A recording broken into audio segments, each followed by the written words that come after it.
Now, the second law of thermodynamics. Remember that for an isolated system, the change in the energy remains constant. And therefore, increase in entropy in such systems is the natural direction of a spontaneous change. Thus, the second law of thermodynamics states that the entropy of any isolated system always increases. This helps us in explaining why the spontaneous exothermic reactions are so common. The explanation says that in the exothermic reaction, heat energy is released by the reaction. Now this released heat energy is absorbed by the surrounding, and so there is increase in the disorder of the surrounding by the absorption of energy, and the overall entropy change becomes positive. And this is the reason which makes the reaction spontaneous. Then is the third law of thermodynamics, and this relates with the absolute entropy. When the temperature of the system is lowered, the translational, rotational and the vibrational motions decreases. What do you mean by translational motion? Is that when the molecules move along a straight line, we know that molecules, they are always in the random motion. They move from one place to another, and the motion of these molecules may be different. Sometimes the molecules may only move in the straight line. Sometimes they may rotate about any axis. Then such a motion is known as the rotational motion. Sometimes the bond between the atoms present in the molecule may compress and expand, bringing about a vibration in the molecule. So, if we decrease the temperature of the system, all these types of motions, translational, rotational and vibrational motions, they decreases. The decrement in these motions brings decrement in the entropy of the system. The third law of thermodynamics states that the entropy of any pure crystalline substance approaches to zero as the temperature approaches zero.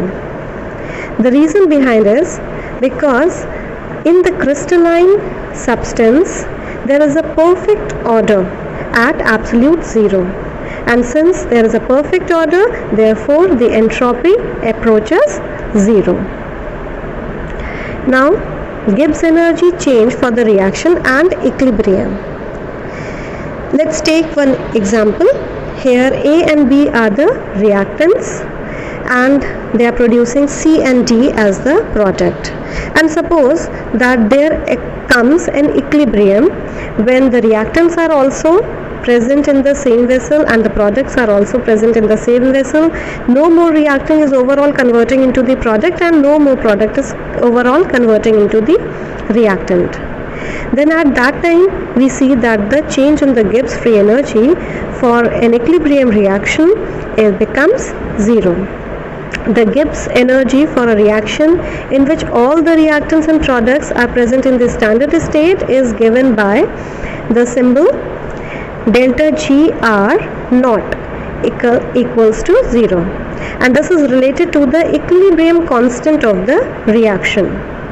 The equilibrium constant for the reaction, this is given by K is equals to the concentration of product C multiplied by the concentration of product T divided by the concentration of reactant A and reactant B. This is how we obtain the equilibrium constant.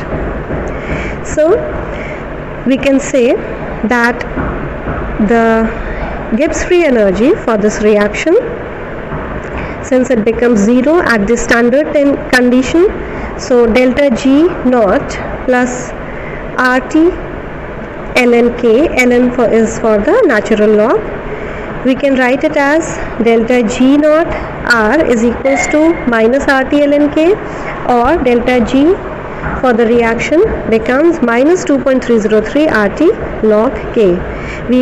When we change the natural log to the base 10, we multiply it by the factor 2.303. Now in case of the endothermic reactions, the heat evolved will be large and positive, whereas in case of the exothermic reactions, the heat involved is less and negative.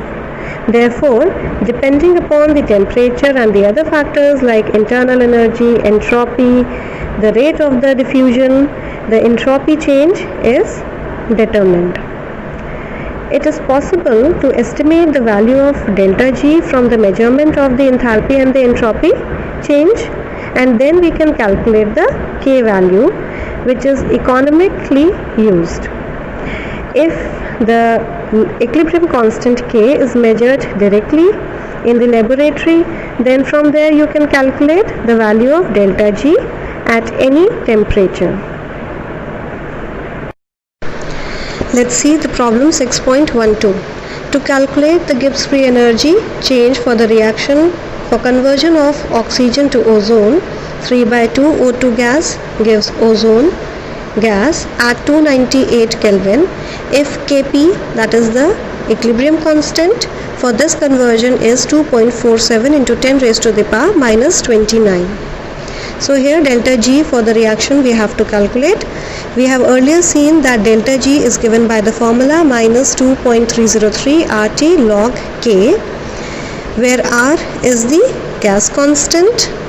Its value used here will be 8.314 joules per Kelvin per mole. Now substituting the value of R, T and Kp from the question, we can calculate the delta G for the reaction.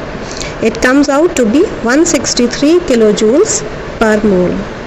Hope this part of the thermodynamics is clear to you all. Thank you.